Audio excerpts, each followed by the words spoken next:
हमारे 12वीं बोर्ड के इंग्लिश के क्वेश्चन पेपर में राइटिंग सेक्शन के अंदर हमारे 12वीं बोर्ड के इंग्लिश के क्वेश्चन पेपर में राइटिंग सेक्शन के अंदर एक अहम सवाल आ सकता है और उस अहम सवाल का नाम है एक्सपेंशन ऑफ आइडियाज़।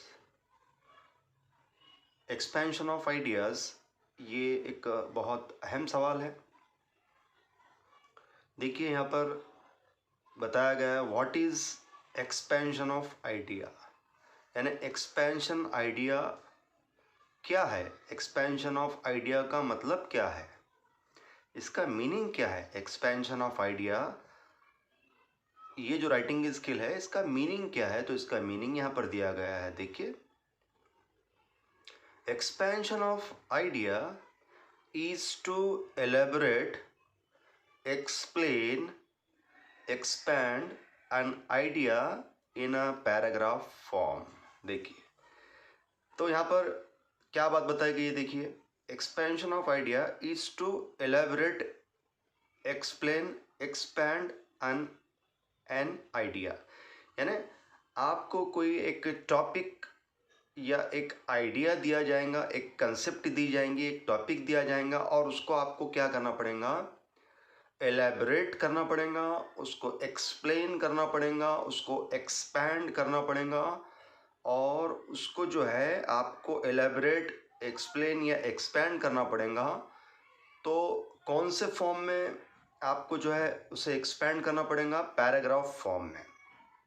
तो इसको अगर सिंपल अंदाज में हमको अगर समझना है तो होगा ये कि आपको एक टॉपिक दे दिया जाएगा, आपको एक टॉपिक दे दिया जाएगा। वो टॉपिक जो है प्रोवर्ब, मुहावरे की शक्ल में होगा या किसी और शक्ल में होगा और आपको जो है उस टॉपिक को, उस आइडिया को, उस कंसेप्ट को एक्सप्लेन करने के लिए कहा जाएगा।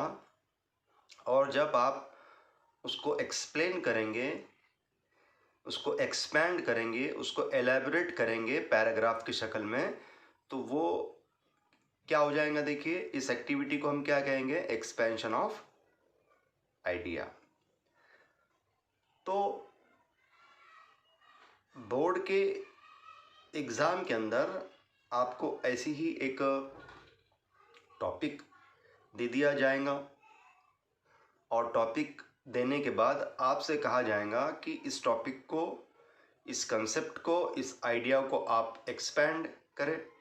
तो आपको जो भी टॉपिक दिया जाएगा, जो भी कंसेप्ट दी जाएंगी, जो भी आइडिया दिया जाएगा, तो उसको आपको एक्सपैंड करना पड़ेगा, एक्सप्लेन करना पड़ेगा, एलैबोरेट करना पड़ेगा और एलैबोरेट करके उसको पैराग्राफ की शक्ल में लिखना पड़ेगा। ये बात याद रखिए। तो टॉपिक को जो है हमको, जो भी टॉपिक हमको दे दिया जाएगा, उस टॉपिक को हमको पैराग्राफ की शक्ल में लिखना है।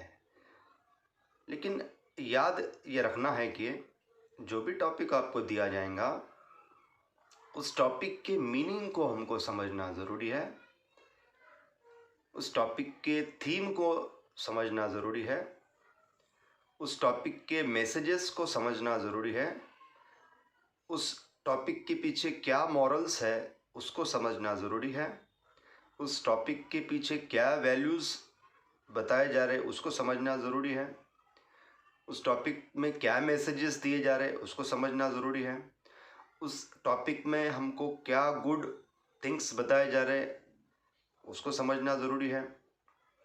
क्योंकि उस टॉपिक में, जो भी टॉपिक आपको दिया जाएगा, तो वो एक सेंटेंस की शक्ल में रहेगा।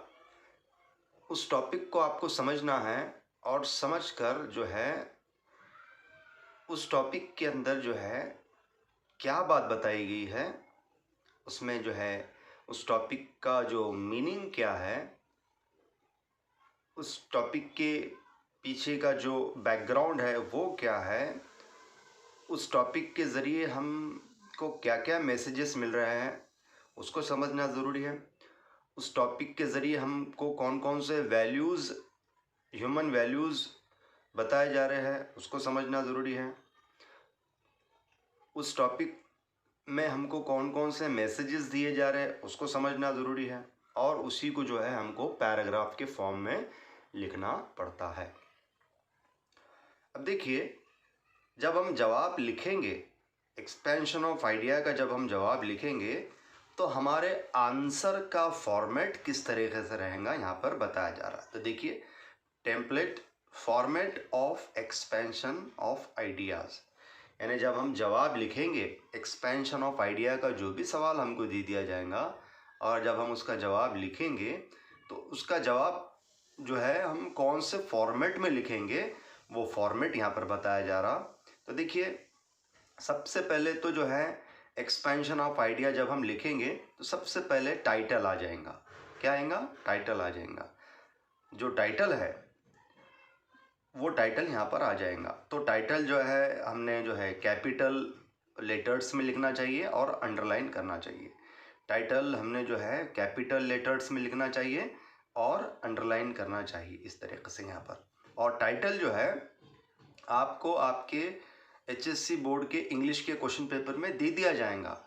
यानी आपको जो टॉपिक है एक्सपेंशन ऑफ आइडिया करने के लिए जो टॉपिक है वो टॉपिक आपको दे दिया जाएगा, और वही टॉपिक आपका क्या रहेगा? टाइटल रहेगा।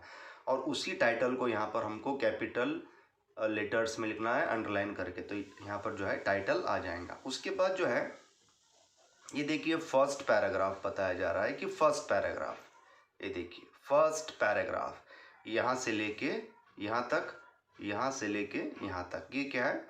फर्स्ट पैराग्राफ है, पहला पैराग्राफ है। तो इस पहले पैराग्राफ में क्या करेंगे आप? पहला पैराग्राफ क्या रहेगा? इंट्रोडक्शन। जो भी आपका टॉपिक है, जो भी आपकी आइडिया है, जो भी आपकी कंसेप्ट है जिसको आप एक्सप्लेन कर रहे हैं, उसका इंट्रोडक्शन यहाँ लिखेंगे आप। और इम्प्रेसिव बिगिनिंग, यानी आप बहुत ही बेहतरीन अंदाज में, बहुत ही इम्प्रेसिव अंदाज में आपके टॉपिक को जो है यहाँ शुरू करेंगे। टॉपिक की बिगिनिंग बहुत अच्छे अंदाज में करेंगे। यानी जो फर्स्ट पैराग्राफ जो रहेगा आपका फर्स्ट पैराग्राफ जो रहेगा, इसमें आप जो है जो भी टॉपिक है उसको अच्छे से इंट्रोड्यूस करेंगे और उसको बहुत ही इम्प्रेसिव अंदाज में उसकी शुरुआत करेंगे। फर्स्ट पैराग्राफ में जो है हमारे टॉपिक की बहुत ही इम्प्रेसिव अंदाज में हम शुरुआत करेंगे, बहुत ही इम्प्रेसिव बिगिनिंग करेंगे। उसके बाद देखिए ये जो है ये सेकंड पैराग्राफ है, यहाँ से लेके यहाँ तक, यहाँ से लेके यहाँ तक सेकंड पैराग्राफ जिसे मिडल कहा गया है। इस सेकंड पैराग्राफ के अंदर आप क्या करेंगे?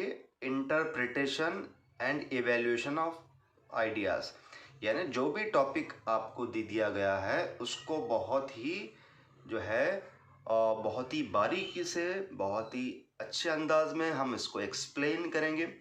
जो भी टॉपिक हमको दे दिया गया है उसको हम जो है बहुत ही बेहतरीन अंदाज में एक्सप्लेन करेंगे।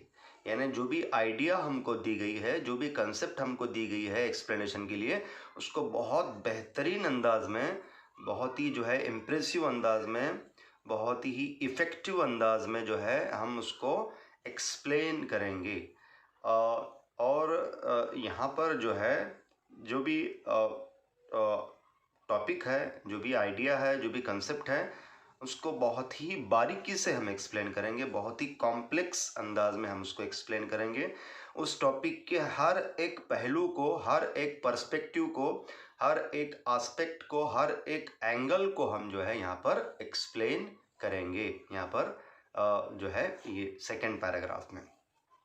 अब जो थर्ड पैराग्राफ है, तो थर्ड पैराग्राफ जो है यहाँ पर हम जो है यहाँ पर कन्विंसिंग कंक्लूजन, यहाँ पर मतलब अब हम जो है हम जो है हमारे आंसर को कंक्लूड कर रहे हैं, हमारे आंसर को ख़त्म कर रहे हैं। तो तीसरे पैराग्राफ पे आपका जो है आंसर ख़त्म हो जाएगा, एक्सपेंशन ऑफ आइडिया का आपका आंसर ख़त्म हो जाएगा। तो बहुत ही कन्विंसिंग अंदाज में, यकीन दिलाने वाले अंदाज में आपको कंक्लूजन देना है। और यहाँ पर जब आप आपके आंसर को ख़त्म करेंगे, आपके आंसर को कंक्लूड करेंगे, तो आंसर को कंक्लूड करते वक्त आप प्रोवर्ब या कोटेशन लिख सकते हैं, यानी मुहावरे लिख सकते हैं यहाँ, या सेइंग्स लिख सकते हैं, अच्छी बातें लिख सकते हैं, प्रोवर्ब्स लिख सकते हैं, कोटेशंस लिख सकते हैं, सेइंग्स लिख सकते हैं।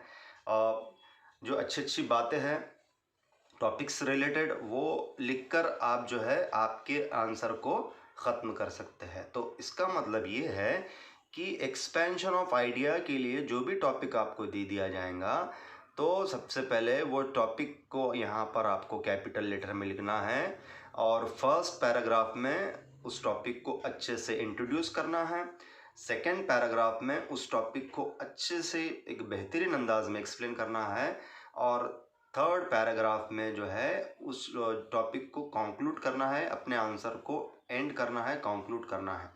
तो इसका मतलब ये है कि एक्सपेंशन ऑफ आइडिया का जब आप आंसर लिखेंगे तो उसको हमको जो है 3 पैराग्राफ में लिखना है। कितने पैराग्राफ में लिखना है? 3 पैराग्राफ में लिखना है। जब हम 3 पैराग्राफ में हमारा आंसर लिखेंगे तो वो जो है वो जो है एक्सपेंशन ऑफ आइडिया का आंसर होगा। तो इस तरीके से बहुत ही बारीकी से जो है हमको यहाँ पर एक्सप्लेन करना है, और जो भी एक्सपेंशन ऑफ आइडिया के लिए आपको टॉपिक दे दिया जाएगा उसको जो है इस तरीके से 3 पैराग्राफ में जो है हमको उस आइडिया को एक्सप्लेन करना है। और जब हम 3 पैराग्राफ में उस आइडिया को एक्सप्लेन करेंगे, एलैबोरेट करेंगे, एक्सपैंड करेंगे, तो वो क्या हो जाएगा? एक्सपेंशन ऑफ आइडिया हो जाएगा।